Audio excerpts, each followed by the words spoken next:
Halo, saya Josephine Salameri, NIM 2011045 dari Fakultas Arsitektur dan Desain, Prodi DKV. Video ini akan saya buat untuk membuat video reaction dari pertanyaan dalam tugas akhir semester pendidikan agama. Untuk pertanyaan yang pertama, berilah pendapat Anda mengenai pandangan bahwa peningkatan secara drastis pasien dan kondisi tidak terbendungnya penyebaran atau penularan adalah akibat dari kurangnya kesadaran manusia akan bahaya virus COVID-19. Menurut saya, benar bahwa kelalaian dan kurangnya kesadaran manusia merupakan penyebab utama meningkatnya pasien secara drastis dan kondisi penyebaran COVID-19. Seharusnya, setiap orang merasa bertanggung jawab akan tugasnya masing-masing dan melaksanakannya dengan ringan hati demi kebaikan bersama. Dikatakan pada Injil Galatia 6 ayat 5, sebab setiap orang akan memikul tanggungannya sendiri, yang berarti pada akhirnya kita semua akan menanggungjawabkan semua yang kita lakukan.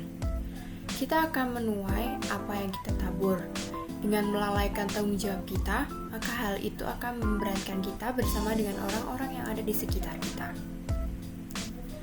Untuk pertanyaan yang kedua, sebagai manusia yang mempunyai kemampuan berpikir secara rasional dan kesadaran secara imani, sebagai makhluk ciptaan sekaligus pemikiran dan sikap manakah yang lebih dominan pada diri Anda?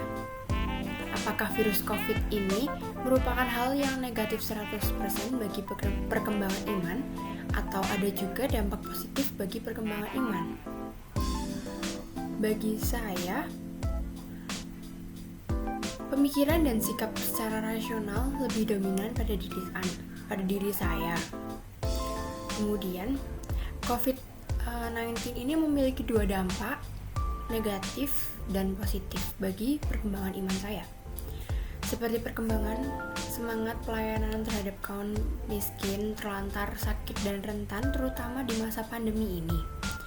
Hal ini justru menjadi tantangan sekaligus peluang untuk membuktikan bahwa sebagai umat gereja, kita tidak hanya diajarkan untuk mewartakan keselamatan yang akan datang, namun juga diberikan keberanian untuk menawarkan keselamatan saat ini. Paus Paulus VI mengatakan bahwa dunia sakit dengan penyakit karena kurangnya persaudaraan dan kepedulian personal sosial di antara individu dan masyarakatnya. Pertanyaan yang ketiga, bagaimana pandangan Anda mengenai warga masyarakat yang abai tidak menerapkan protokol kesehatan COVID-19, yakni prinsip 5M, yaitu menjaga jarak, mencuci tangan, memakai masker, menghindari kerumunan, dan mengurangi pergerakan atau mobilitas? Bagi saya, mereka merupakan orang-orang yang cukup egois. Mereka hanya memikirkan kesenangan sementara untuk diri sendiri, namun mereka tidaklah memikirkan apa yang akan terjadi bahwa hal tersebut dapat menyerang diri sendiri dan orang-orang di sekitar mereka yang rentan terhadap COVID-19. Menurut saya, mereka seharusnya mulai berpikir dan mementingkan kebaikan bersama seperti yang tertulis pada Injil Markus 12 ayat 31. Dan hukum yang kedua ialah kasihilah sesamamu manusia seperti dirimu sendiri. Tidak ada hukum lain yang lebih utama dari kedua hukum ini.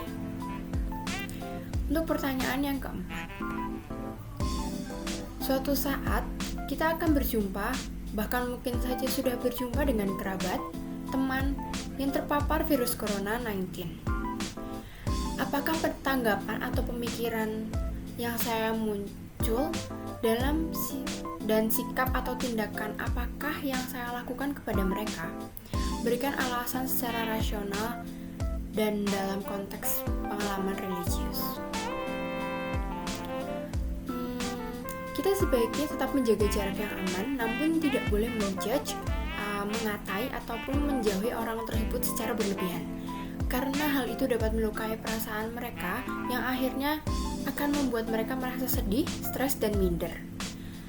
Lalu, karena perasaan itu, mereka membuat imun mereka akan menjadi rendah dan semakin drop yang akhirnya tidak kunjung sembuh. Menurut Injil Lukas 5 ayat 12 diceritakan tentang bagaimana Yesus menerima dan menyembuhkan orang yang sakit kusta. Kita sebagai manusia memang tidak dapat melakukan apa yang dilakukan Yesus. Namun, kita dapat melakukan kebaikan dengan cara lain seperti mendukung mereka agar tetap berpikiran positif, menghibur mereka agar tetap ceria, agar tidak drop, dan tidak memperlakukan mereka secara berbeda atau menjauhi mereka secara berlebihan dan yang lainnya.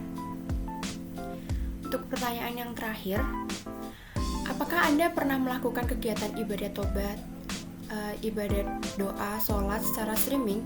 Ceritakan pengalaman Anda ketika melaksanakan kegiatan peribadatan secara online atau live streaming. Bagaimana pengalaman perjumpaan atau kedekatan dengan Sang Pencipta? Atau sebaliknya, ketika merasakan pengalaman jauh dan rasa kehampaan akan kehadirannya. Pengalaman saya selama mengikuti misa online selama masa pandemi ini adalah saya merasa agak menjauh dari Tuhan dibandingkan dengan biasanya atau sebelum pandemi. Hal ini mungkin bisa saja disebabkan karena saya merasa semakin malas untuk mengikuti perayaan Ekaristi atau misa secara online, dan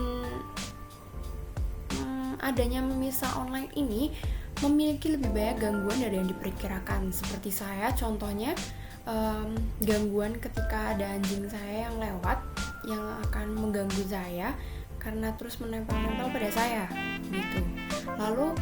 Namun yang terpenting bukanlah gimana kita melakukannya, melainkan hati kita yang harus kokoh dan bagaimana kita melaksanakannya, seperti yang tertulis pada Injil Matius 6 ayat 5-15 tentang hal berdoa. Nah, sekian tadi saya. Terima kasih. Mohon maaf apabila banyak kesalahan